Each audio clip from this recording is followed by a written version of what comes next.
comprendre l'adoration en 3 étapes.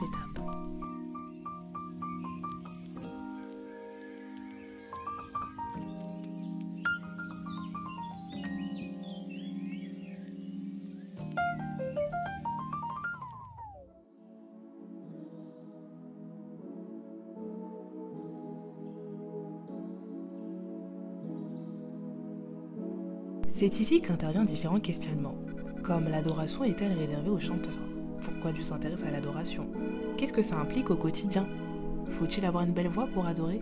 Eh bien, l'adoration commence dans ton cœur. La Bible ne limite pas le cœur à un simple organe vital, mais lui offre une place beaucoup plus importante dans la vie du chrétien. Le cœur est décrit ici comme étant le seuil des sentiments, émotions et intentions de l'être humain. La Bible nous invite d'ailleurs à veiller sur nos cœurs et à surveiller ce qui pénètre nos cœurs.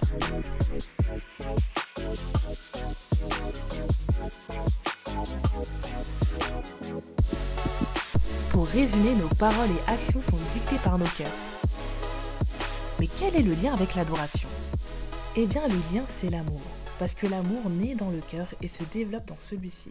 Ce qui signifie en réalité que l'adoration n'est pas un style musical ni un moment du culte dominical, mais en réalité l'expression de l'amour que nous portons pour Dieu. Prenons ici quelques exemples.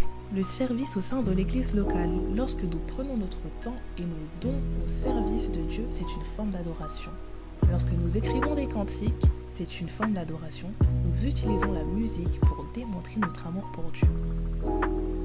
Dans le Nouveau Testament, le mot « adorer » est traduit par « proskuneo » en grec, ce qui signifie se mettre à genoux, se prosterner, marquer son obéissance et son profond respect à Dieu.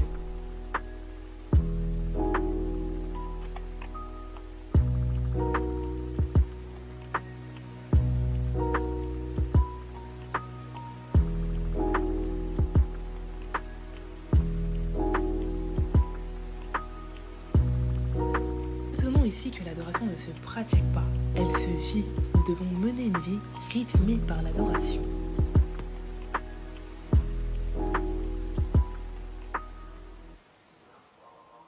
Louange et adoration à Jésus, divin Seigneur, Sauveur et Rédempteur, d'un cœur reconnaissant et chantant avec le cœur des anges, selon Apocalypse 5, versets 9 à 13, disons: tu es digne de prendre le livre et d'en ouvrir les sceaux, car tu as été immolé et tu as racheté pour Dieu par ton sang des hommes de toute tribu, de toute langue, de tout peuple et de toute nation.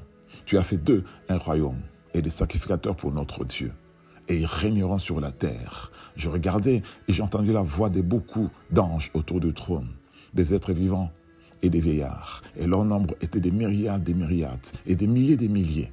Ils disaient d'une voix forte: l'agneau qui a été immolé est digne de recevoir la puissance, la richesse, la sagesse, la force, l'honneur, la gloire et la louange.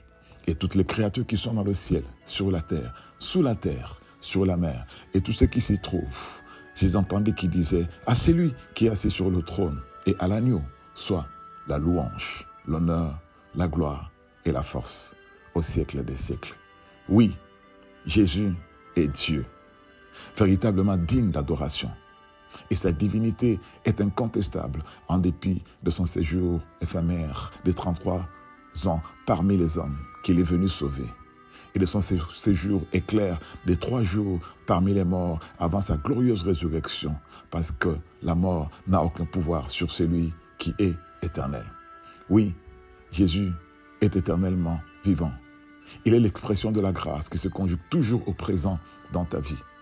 À toi, Jésus, revient la louange pour ta grâce infinie qui nous rend agréables, favorables et éligibles devant Dieu le Père pour hériter le salut éternel. Louange à Jésus, le Rédempteur, qui a pris sans aucune condition la condamnation des humains qu'il est venu racheter de l'emprise du péché et de la mort éternelle. Des pécheurs, autrefois serviteurs de Satan, du monde et de la chair, que sa grâce convertit en sacrificateurs pour Dieu. Des pécheurs que sa grâce transforme en adorateurs, des vrais adorateurs en esprit et en vérité, qui célèbrent la gloire du ressuscité. Oh oui, à toi, Jésus-Christ, soit la louange, expression de mon âme qui reconnaît tes bienfaits et témoigne tes hauts faits. Que l'expression de nos bouches soit plus qu'un chant, plus qu'un son musical, une louange inspirée, chantée à l'unisson avec le cœur des anges et une adoration venant des cœurs de rachetés pour Jésus, le Seigneur, à qui reviennent les hommages et la gloire. Alléluia, alléluia, gloire à Jésus. Ton serviteur, pasteur Claude Ponzi.